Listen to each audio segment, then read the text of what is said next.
Hello, welcome to my channel. ഞാൻ ഉഷ രഘുനന്ദനൻ. നമ്മൾ Kerala സിലബസിലെ 9th സ്റ്റാൻഡേർഡിലെ 2024 ചോദിച്ച ക്രിസ്മസ് എക്സാം എന്ന് വെച്ചാൽ സെക്കൻഡ് ടേമിലെ ക്വസ്റ്റ്യൻ പേപ്പറാണ് ചെയ്തുകൊണ്ടിരിക്കുന്നത്.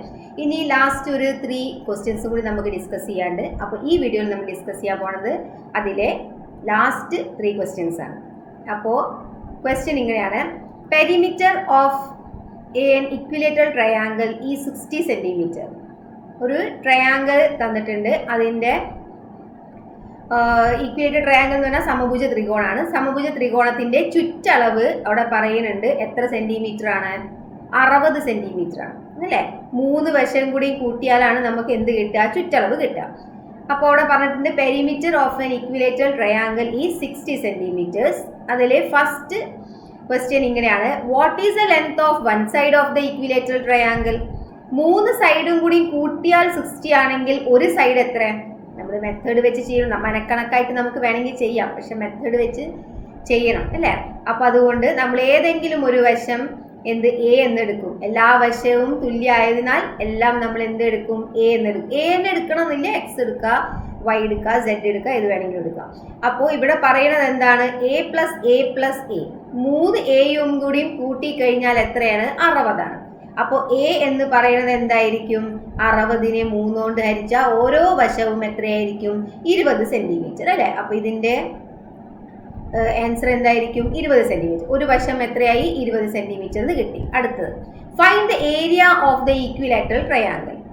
നമുക്കറിയാം സമഭുജ ത്രികോണത്തിൻ്റെ ഏരിയ, പരപ്പളവ് കാണാനുള്ള ഫോർമുല എന്താണെന്ന് നമുക്കറിയാം അല്ലേ. എന്ത് വെച്ചിട്ട് എങ്ങനെ നമ്മൾ കണ്ടുപിടിച്ചിരുന്നത്? √3/4a². എ എന്ന് പറഞ്ഞാൽ സൈഡാണ് അല്ലേ. അപ്പോൾ √3/4, എ എന്ന് പറയുന്നത് ഇവിടെ 20 ആണ് നമുക്ക് കിട്ടിയത്. 20ൻ്റെ സ്ക്വയർ, 20ൻ്റെ സ്ക്വയർ എന്ന് പറഞ്ഞാൽ 20 × 20. അപ്പോൾ എത്ര വരും? 400. 400 √3 എവിടെ ഉണ്ട്? Divided by 4. 400നെ 4 കൊണ്ട് ഡിവൈഡ് ചെയ്താൽ നമുക്ക് എന്ത് കിട്ടും? 100 കിട്ടും. സോ 100 √3 സെൻറ്റിമീറ്റർ സ്ക്വയർ ആണ് രണ്ടാമത്തെ ചോദ്യത്തിൻ്റെ ഉത്തരമായിട്ട് വരിക. ക്ലിയർ? ഇനി third question: what is the length of one side of a regular hexagon drawn by joining 6 equilateral triangles like this? എന്താ ചോദിക്കുന്നത്? ഒരു റെഗുലർ ഹെക്സഗൺ എന്ന് പറഞ്ഞു കഴിഞ്ഞാൽ എത്ര സൈഡാണ്? 6 സൈഡ് അല്ലേ. ഹെക്സഗൺ 1 2 3 4 5 ഷഡ്ഭുജം എന്ന് പറയും മലയാളത്തിൽ അല്ലേ. അപ്പോൾ 6 സൈഡ് റെഗുലർ ആണെന്ന് അവിടെ പറയുന്നുണ്ട്. റെഗുലർ ആണെന്ന് പറഞ്ഞാൽ എല്ലാ സൈഡും എന്തായിരിക്കും? സെയിം ആണ് അല്ലേ. അപ്പോൾ what is the length of one side of a regular hexagon drawn by joining 6 equilateral triangle. ഇപ്പൊ ഇവിടെ എടുത്ത് നമ്മൾ ഈക്വിലേറ്റഡ് ട്രയാങ്കിൾ ആണ്. അപ്പൊ ഇങ്ങനത്തെ 6, ഇപ്പൊ നമ്മൾ നോക്കൂ, ഇവിടെ എ എന്നുള്ളതിലൊരു ട്രയാങ്കിൾ നമ്മൾ എടുത്തു. ഇങ്ങനെ 6 എണ്ണം ജോയിൻ ചെയ്തിട്ട് ഉണ്ടാക്കുന്ന ഒരു റെഗുലർ ഹെക്സഗൺ ആണ് ഇവിടെ പറഞ്ഞിരിക്കുന്നത്. അപ്പൊ അങ്ങനെയാണെങ്കിൽ ഇതിന്റെ ഒരു വശം എത്രയായിരിക്കും? നമുക്കറിയാലോ ഒരു 20 ആണെന്നുള്ളത് അല്ലേ. അപ്പൊ അതിന്റെ ആൻസറും എന്തായിരിക്കും? 20 സെൻറ്റിമീറ്റർ. ബിക്കോസ് എന്താണ്?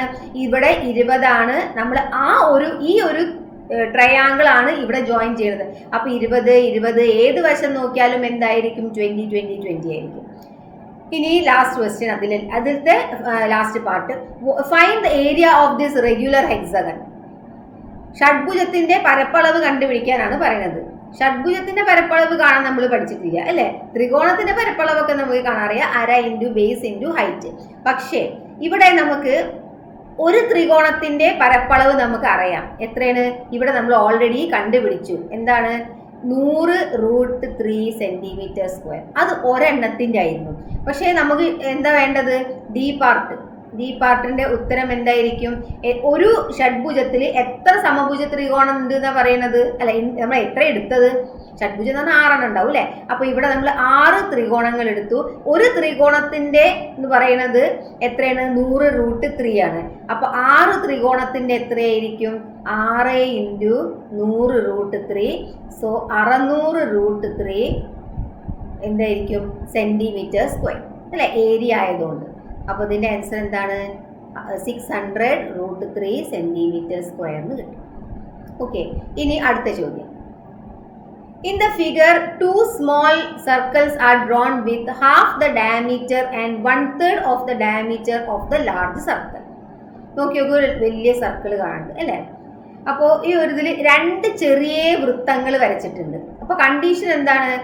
Two small circles are drawn with half the diameter and, അപ്പോൾ ഒന്നിന്റെ എന്താണ് ഹാഫ് ദ ഡയമീറ്റർ, ഇത് മൊത്തം വ്യാസത്തിന്റെ പകുതി ആണ് ഇതിന്റെ വ്യാസം.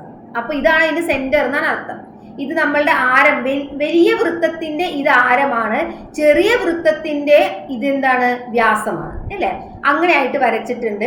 And 1/3 of the diameter of the large circle. അപ്പൊ ഇവിടെ ഇത് അതിന്റെ എന്താണ് 1/3 ഭാഗമാണ്. ഇതിന്റെ ഡയമീറ്റർ എന്ന് പറഞ്ഞാൽ എന്താണ് 1/3 ആണെന്ന് അവിടെ ഓൾറെഡി തന്നിട്ടുണ്ട്. ഈ diameter of the large circle 12. ഇത് മൊത്തം വലിയ സർക്കിളിന്റെ വ്യാസം എന്ന് പറയുന്നത് മൊത്തം എത്ര സെന്റിമീറ്റർ ആണ്? 12 സെന്റിമീറ്റർ ആണ് അവിടെ ഓൾറെഡി തന്നിട്ടുണ്ട്. ഓക്കെ, അങ്ങനെയാണെങ്കിൽ ഫസ്റ്റ് ക്വസ്റ്റ്യൻ എന്താണ്? What is the area of the large circle? നമുക്ക് സർക്കിളിന്റെ പരപ്പളവ്, വൃത്തത്തിന്റെ പരപ്പളവ് കാണാൻ അറിയാം അല്ലേ? അപ്പൊ area of large circle, area of circle, large circle ആണ് ഇപ്പോൾ നമ്മൾ എടുക്കുന്നത്. Large circle is equal to, large circle മാത്രമല്ല ഏത് സർക്കിൾ ആയാലും നമുക്ക് പരപ്പളവ് എങ്ങനെ കാണാം? πr² എന്ന് കാണാം. ഓക്കെ, അപ്പൊ ലാർജ് സർക്കിളിന്റെ വ്യാസം എന്ന് പറയുന്നത് 12 ആണെങ്കിൽ ആരം എത്രയായിരിക്കും? 12ന്റെ പകുതി 6 അല്ലേ? അപ്പോ equal to pi into diameter ആണ്. ഡയമീറ്റർ ഇവിടെ എത്രയാണ്? 12 ആണെങ്കിൽ റേഡിയസ് എത്രയായിരിക്കും? 12ന്റെ പകുതി എത്രയാണ്? 6. അപ്പോ 6² എന്ന് കിട്ടും. ഓക്കെ, അപ്പോ ഇവിടെ നമുക്ക് 6² എന്ന് പറഞ്ഞാൽ 6 × 6 36 എന്ത് കിട്ടും? പൈ. സെന്റിമീറ്റർ ആണെങ്കിൽ സെന്റിമീറ്റർ, മീറ്റർ ആണെങ്കിൽ മീറ്റർ. ഇവിടെ സെന്റിമീറ്റർ ആയതുകൊണ്ട് യൂണിറ്റ് നമ്മൾ 36 പൈ സെന്റിമീറ്റർ സ്ക്വയർ എന്ന് കൊടുക്കും. ഇനി B part, find the radii of 2 small circles. രണ്ട് ചെറിയ കുഞ്ഞ സർക്കിൾസിന്റെയും റേഡിയസ് നമുക്ക് കണ്ടെത്തണം. ഓക്കെ, റേഡിയസ് കാണണമെങ്കിൽ നമുക്ക് കറക്റ്റ് ഡയമീറ്റർ പറഞ്ഞിട്ടില്ല, പക്ഷെ വേറൊരു കാര്യം അവിടെ കണ്ടീഷൻ പറഞ്ഞിട്ടുണ്ട്. ഇത് മൊത്തം 12 സെന്റിമീറ്റർ ആണെങ്കിൽ ഇത് അതിന്റെ എത്രയായിരിക്കും? ഈ ഒരു ലെന്ത് എത്രയായിരിക്കും? ഇതാണല്ലോ അതിന്റെ ആരം എന്ന് പറയുന്നത് അല്ലേ? ഇതാണ് അതിന്റെ റേഡിയസ്. ഇത് മൊത്തം 12 ആണെങ്കിൽ സെന്റർ ആണ്. 12 ആണെങ്കിൽ ഇത് 6 സെന്റിമീറ്റർ ആയല്ലോ. ഓക്കെ, അപ്പോ നമുക്ക് ഇനി അടുത്ത പാർട്ട് എന്താണ് കാണേണ്ടത്? Find radii of 2 small circles. Radii of one small circle എന്ന് വെച്ചാൽ നമ്മളിപ്പോൾ എടുക്കുന്നതിന് എന്തെങ്കിലും ഒരു പേരൊക്കെ കൊടുക്കാം. 1 സ്മോൾ സർക്കിൾ എന്തായിരിക്കും? ഈ ഒരു സ്മോൾ സർക്കിളിന്റെ റേഡിയസ് എന്തായിരിക്കും? മൊത്തം 6 ആണ്. അപ്പോൾ 6ന്റെ പകുതി എത്രയായിരിക്കും? 3 ആയിരിക്കും അല്ലേ? 3 ആയിരിക്കും. ഇവിടെ എത്ര വരിക? 3 എന്ന് കിട്ടും. അപ്പോൾ ഇവിടെ 3 സെന്റിമീറ്റർ. ഇത് മൊത്തം 6 ആണ്. 6ന്റെ പകുതി ആയിരിക്കും അതിന്റെ റേഡിയസ് 3 സെന്റിമീറ്റർ എന്ന് കിട്ടും. ഇനി ഇതിന്റെ റേഡിയസ് ഇപ്പൊ ഇവിടെ പറയുന്നുണ്ട് മൊത്തത്തിന്റെ 1/3 ഭാഗമാണെന്ന് പറയുന്നത് അല്ലെ? മൊത്തം എത്രയാണ്? 12. അപ്പോ 12ന്റെ 1/3 ഭാഗം എന്ന് പറഞ്ഞാൽ 1/3. അപ്പൊ 12ന്റെ 1/3 എന്ന് പറഞ്ഞാൽ 12 × 1 12. 12നെ 3 കൊണ്ട് ഡിവൈഡ് ചെയ്താൽ എന്ത് കിട്ടും? 4 എന്ന് കിട്ടും അല്ലെ? അപ്പൊ ഈ മൊത്തം ലൈൻ എത്രയാണ്? 4 സെന്റിമീറ്റർ ആണ്. അപ്പോ റേഡിയൈ ഓഫ് സ്മോൾ സർക്കിൾ, അടുത്ത സ്മോൾ സർക്കിളിന്റെ എന്തായിരിക്കും? ഈ 4ന്റെ പകുതി എത്രയായിരിക്കും? 2 സെന്റിമീറ്റർ എന്ന് കിട്ടും. അപ്പോ ഇതിന്റെ റേഡിയസ് 3 സെന്റിമീറ്ററും ഈ ഒരു ചെറിയ സർക്കിളിന്റെ റേഡിയസ് എത്രയാണ്? 2 സെന്റിമീറ്റർ എന്ന് കിട്ടി. ഇനി ലാസ്റ്റ് പാർട്ട്, സി പാർട്ട് എന്താ പറയുന്നത്? Find the area of the shaded region. എന്താണ് ഇവിടെ കാണേണ്ടത്? ഷെയ്ഡഡ് റീജിയന്റെ എന്ത് കാണണം? ഏരിയ നമുക്ക് കണ്ടുപിടിക്കണം. നമുക്കറിയാം എന്ത്? മൊത്തത്തിന്റെ ഏരിയ എത്രയാണ്? നമ്മളിവിടെ കണ്ടു 36 പൈ സെന്റിമീറ്റർ സ്ക്വയർ ആണ് അല്ലെ? 36 പൈ സെന്റിമീറ്റർ സ്ക്വയർ. അപ്പോ ഈ മൊത്തത്തിൽ നിന്ന് ഈ കുഞ്ഞെ 2 സർക്കിളിന്റെ എന്ത് ചെയ്താൽ മതി? ഏരിയ നമ്മൾ സബ്ട്രാക്ട് ചെയ്താൽ മതി അല്ലെ? അപ്പൊ ഈ രണ്ടിന്റെയും നമുക്ക് ഏരിയ കണ്ടുപിടിക്കണമല്ലോ, റേഡിയസ് മാത്രമല്ല. അപ്പൊ area of 1 small circle, 1 small circle എന്തായിരിക്കും? πr². അതിന്റെ r എന്ത് ചെയ്തു? നമുക്ക് ഇവിടെ കിട്ടി 3². അപ്പോൾ എത്രയായി? 9 പൈ സെന്റിമീറ്റർ സ്ക്വയർ ആയി. ഓക്കെ, അപ്പോൾ ഇതിന്റെ ഒരു ഏരിയ നമുക്ക് കിട്ടി 9 പൈ സെന്റിമീറ്റർ സ്ക്വയർ. അതേപോലെ തന്നെ area of another small circle എന്തായിരിക്കും? പൈ ആർ സ്ക്വയർ തന്നെ.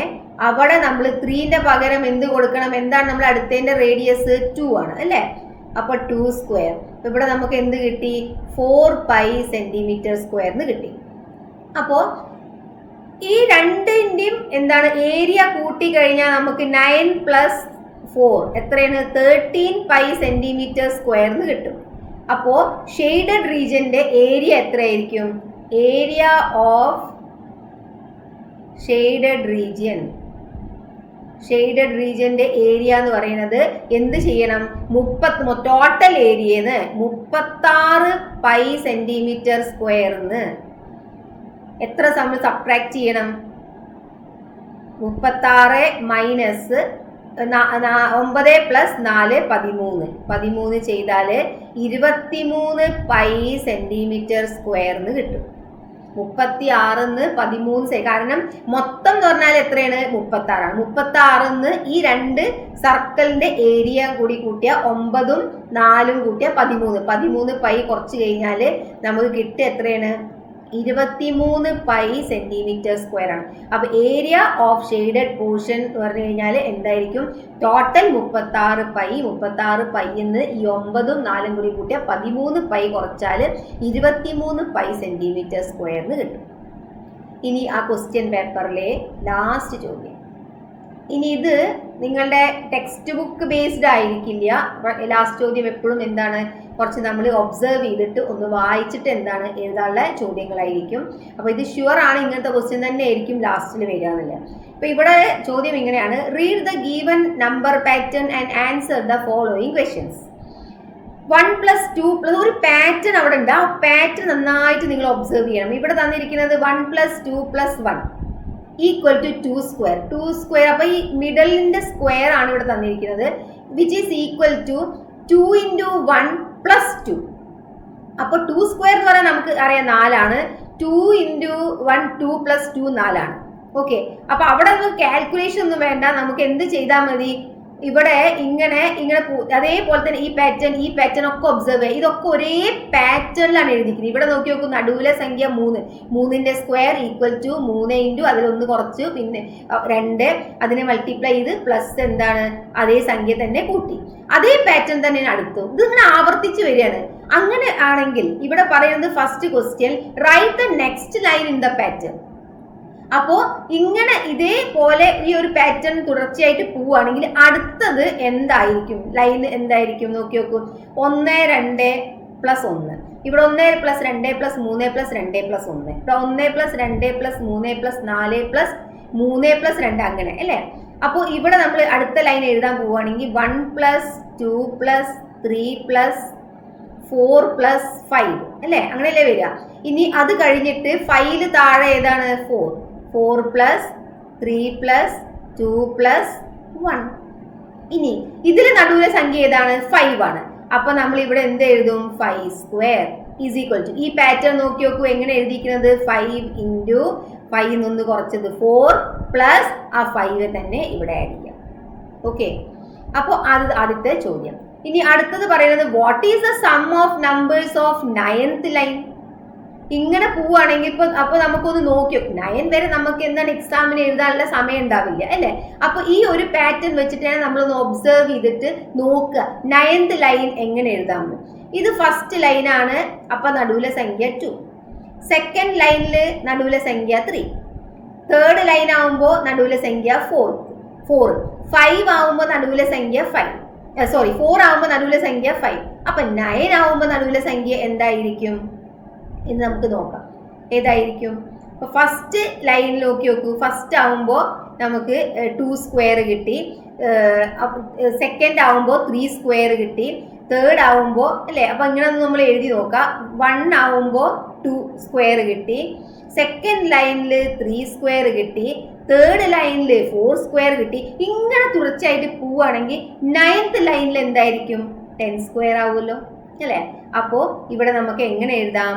10 square which is equal to 100. അല്ല സോറി, ഇവിടെ അല്ലല്ലോ, ഇതിന്റെ ആൻസർ ഇപ്പൊ നമ്മളിവിടെ എഴുതി. 9th ലൈൻ എന്തായിരിക്കും? What is the sum? 10 square. 10 square equal to എന്തായിരിക്കും? 100. ഓക്കെ, സമ്മ് മാത്രമേ ചോദിച്ചിട്ട് നമുക്ക് പാറ്റേൺ എഴുതേണ്ട ആവശ്യമില്ല. സോ സം മാത്രം എഴുതിയാൽ മതി. ഇനി നെക്സ്റ്റ് സി പാർട്ട്. 1 + 2 + 3 + 24 ഇങ്ങനെ പോകണം. 25 സ്ക്വയർ ഈക്വൽ ടു ഈ പാറ്റേൺ ഒബ്സർവ് ചെയ്തിട്ട് 25 × 25 എന്ന് ഒന്ന് കുറച്ച് 24 പ്ലസ് അടുത്ത സംഖ്യ ഞാൻ എന്താണ് ഇവിടെ എഴുതേണ്ടത്? 25 തന്നെയാണല്ലോ. പാറ്റേൺ ഒന്ന് ഒബ്സർവ് ചെയ്യൂ. ഓക്കെ, ഇനി നെക്സ്റ്റ് 4th പാർട്ട്. 1 + 2 + 3 ഇങ്ങനെ പോണു. അപ്പോൾ ഇതിലെ is equal to dash equal to n × n - 1 + n. അപ്പൊ ഇവിടെ ഏത് നമ്പറാണ് നമ്മൾ എഴുതേണ്ടത്? ഇവിടെ നോക്കി നോക്കൂ, 25 സ്ക്വയർ, ഇവിടെ 25. അപ്പൊ ഇവിടെ എന്ത് എഴുതണ്ടേ? ഇത് n × n + 1. അപ്പോൾ എന്തിന്റെ സ്ക്വയർ എഴുതണം? ഇവിടെ n സ്ക്വയർ ആണല്ലോ. ഇതൊക്കെ ഒന്ന് ഒബ്സർവ് ചെയ്യൂ.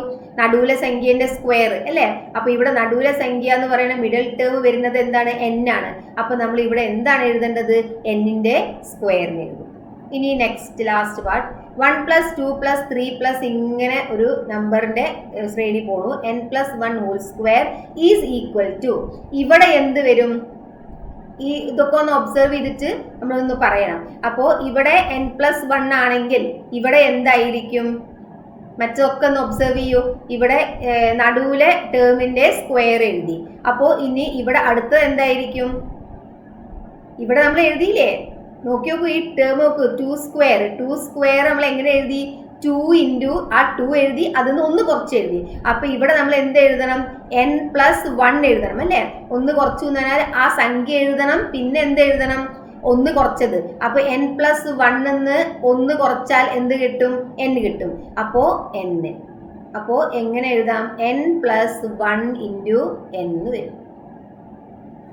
ഓക്കെ, അപ്പൊ ഇത് ഇങ്ങനത്തെ ക്വസ്റ്റ്യൻസ് വരുമ്പോൾ നമ്മൾ എന്ത് ചെയ്താൽ മതി? നല്ലോണം നന്നായിട്ട് എന്ത് ചെയ്യുക? ക്വസ്റ്റ്യൻ നോക്കുക. അതിൽ തന്നെ ഉണ്ടായിരിക്കും അതിന് ആ ഒരു പാറ്റേൺ തന്നെ നിങ്ങൾക്ക് എന്ത് കിട്ടും? ആൻസർ കിട്ടും. ഓക്കെ, അപ്പൊ ഇങ്ങനത്തെ ചോദ്യങ്ങളൊന്നും വിടരുത്. ഇതൊക്കെ ഒരു 6 മാർക്കിന്റെ ചോദ്യങ്ങളാണ്. എന്തായാലും ഡെഫിനറ്റ് ആയിട്ടും ചെയ്യുക. നല്ലോണം പ്രാക്ടീസ് ചെയ്ത് പഠിക്കുക. ഓക്കെ, അപ്പോൾ ഇനി നമുക്ക് ഇമ്പോർട്ടൻ്റ് ആയിട്ടുള്ള ക്വസ്റ്റ്യൻസ് ഓരോ ചാപ്റ്റർ വൈസ് നമുക്ക് ചെയ്യാണ്ട് അത് നമുക്ക് അടുത്ത വീഡിയോയിൽ ചെയ്യാം. വീഡിയോ ഇഷ്ടപ്പെട്ടിട്ടുണ്ടെങ്കിൽ ലൈക്ക് ചെയ്യുക, ഷെയർ ചെയ്യുക, സബ്സ്ക്രൈബ് ചെയ്യുക. എന്തെങ്കിലും ഡൗട്ട് ഉണ്ടെങ്കിൽ കമൻറ്റിൽ ചോദിക്കാം. Okay, thank you.